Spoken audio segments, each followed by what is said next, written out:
चलिए आज हम लोग सीखेंगे जैसे टॉप लोड वॉशिंग मशीन किसी के यहाँ रिपेयर करने के लिए जाते हैं तो वॉशिंग मशीन टॉप लोड हो या फ्रंट लोड हो या सेमी ऑटोमेटिक वॉशिंग मशीन हो, किसी भी कंपनी का हो, कोई भी वॉशिंग मशीन हो, ठीक है। अगर हम जाते हैं काम करने के लिए, कस्टमर बोलता है कि सर इसमें लाइन नहीं आ रहा है तो क्या क्या चीज चेक करेंगे, ठीक है।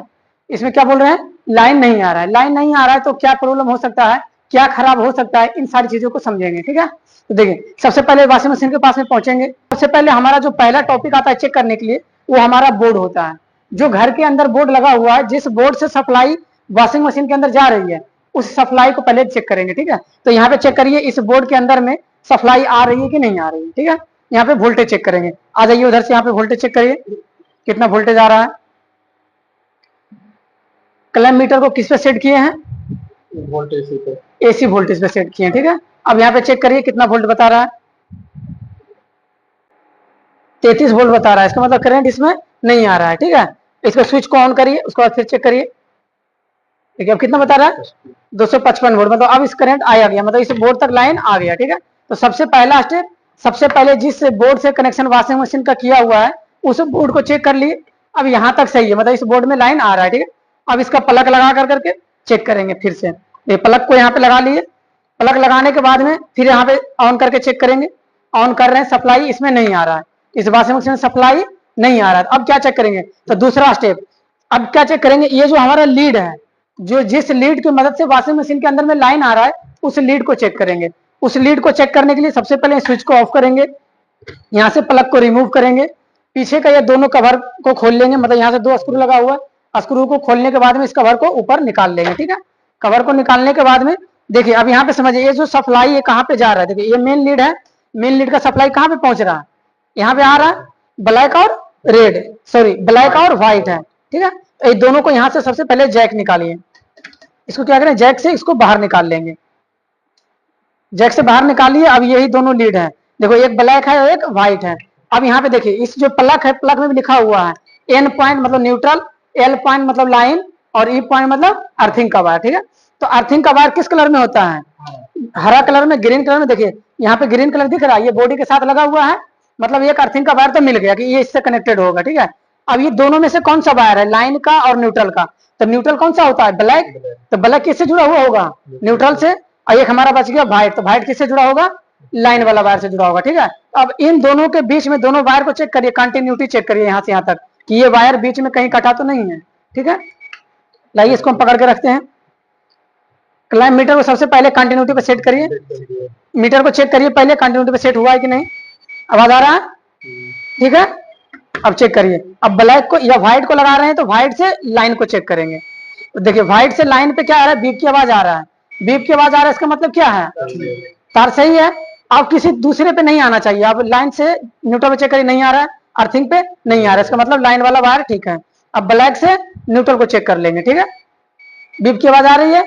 इसका मतलब ये भी तार सही है, काला वाला तार क्या है, सही है, काला वाला तार से भी तीनों पे चेक कर लिए, किसी पे बीप की आवाज नहीं आना चाहिए, मतलब शॉर्टिंग भी नहीं है, ठीक है। अब अर्थिंग से चेक कर लीजिए, अर्थिंग का वायर, तो अर्थिंग का वायर भी अगर चेक करना हो तो अर्थिंग पर रख करके इस पर रख करके चेक कर लेंगे ना, ठीक है।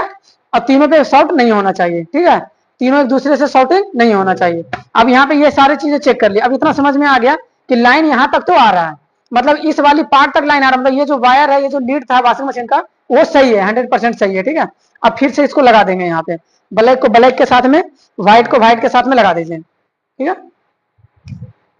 लगा दीजिए यहाँ पे। अब देखिए किसी किसी वॉशिंग मशीन में यहाँ पे एक छोटा सा फ्यूज लगा होता है, इन दोनों तारों के बीच अगर फ्यूज देख लेंगे कि कहीं फ्यूज तो लगा हुआ नहीं है, अगर फ्यूज रहेगा तो फ्यूज पहले चेक करेंगे, ठीक है। तब इन दोनों के तारों के बीच देखिए यहाँ पे फ्यूज वगैरह लगा हुआ नहीं है, यहाँ पे एक गोल ये बना हुआ है, ये रिएक्टर पॉइंट होगा, मतलब करंट को फिल्टर करने के लिए। एक बार इसको खोल करके चेक करेंगे, जो भी है इसको खोल करके क्या करेंगे, चेक कर लेंगे कि कहीं फ्यूज तो लगा हुआ नहीं है ना। अब यहाँ तक चेक कर लिए, यहाँ तक सप्लाई आ रहा है। अब यहाँ से देखिए व्हाइट और रेड कलर का वायर कहाँ से जा रहा है, इधर से अंदर के साइड में आ रहा है, मतलब ये वाला पीसीबी में आ रहा होगा, ठीक है। चलिए अब पीसीबी के पास चेक करते हैं, अब यहाँ इधर आ जाइए, आगे आ जाइए सामने। अब यहाँ से पीसीबी को खोलेंगे, पीसीबी को खोलने के लिए दरवाजा ऊपर करेंगे और यहाँ पे 2 स्क्रू लगा हुआ रहेगा, दोनों स्क्रू को खोलेंगे, पीसीबी को क्या करेंगे, बाहर निकाल लेंगे, ठीक है। इस प्रकार पीसीबी को बाहर निकाल लिए, बाहर निकालने के बाद फिर से अब यहाँ पे प्लग लगाएंगे, ठीक है। देखिए अब यहाँ से फिर से क्या करेंगे, प्लग को लगा दिए, प्लग लगा दिए, यहाँ पे प्लग लगाने के बाद में अब यहाँ पे वोल्टेज चेक करेंगे, देखिए ब्लैक कलर और व्हाइट कलर, दो को जो हमारा मेन सप्लाई आ रहा था, देखिए ब्लैक कलर व्हाइट कलर कहाँ पे आ रहा है, इसमें यहाँ पे आ रहा है ना, ब्लैक और व्हाइट। अब यहाँ पे वोल्टेज चेक करेंगे, तो यहाँ पे कैसे वोल्टेज चेक करेंगे, अब इसको क्या करेंगे, पीसीबी से बाहर निकाल लिए, बाहर निकालने के बाद में ये दोनों जैक में चेक करिए, व्हाइट और ब्लैक में एसी वोल्टेज कितना वोल्ट बता रहा है, 118, मतलब लाइन नहीं आ रहा है, इतना समझ में आ रहा है ना, लाइन नहीं आ रहा है। अब यहाँ से स्विच को ऑन करते हैं, स्विच को ऑन करिए, देखिए अब देखिए वोल्टेज कितना बता रहा है, 255, मतलब यहाँ तक करंट आ रहा है, वो करंट आ रहा है जो हमारा मेन बोर्ड में मिल रहा था, वही करंट यहाँ तक आ रहा है, ठीक है, मतलब इस तार तक करंट क्या है, पहुंच रहा है। इसका मतलब इसका जो वायरिंग है ये खराब हो सकती है क्या,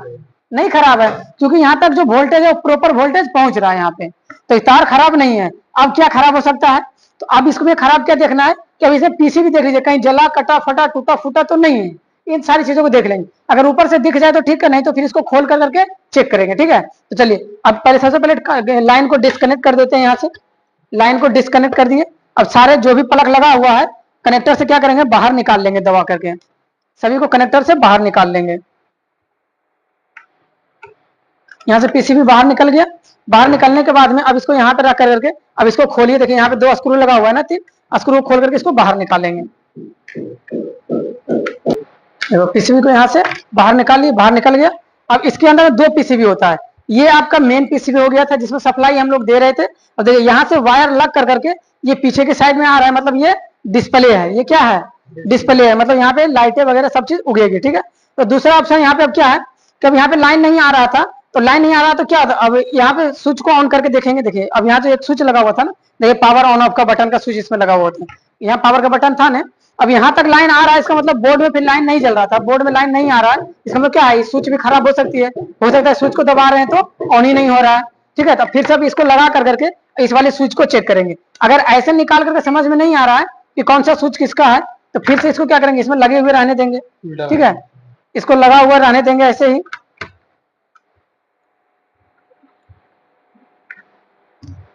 छोड़ी छोड़ी छोड़िए, हाँ लग गया।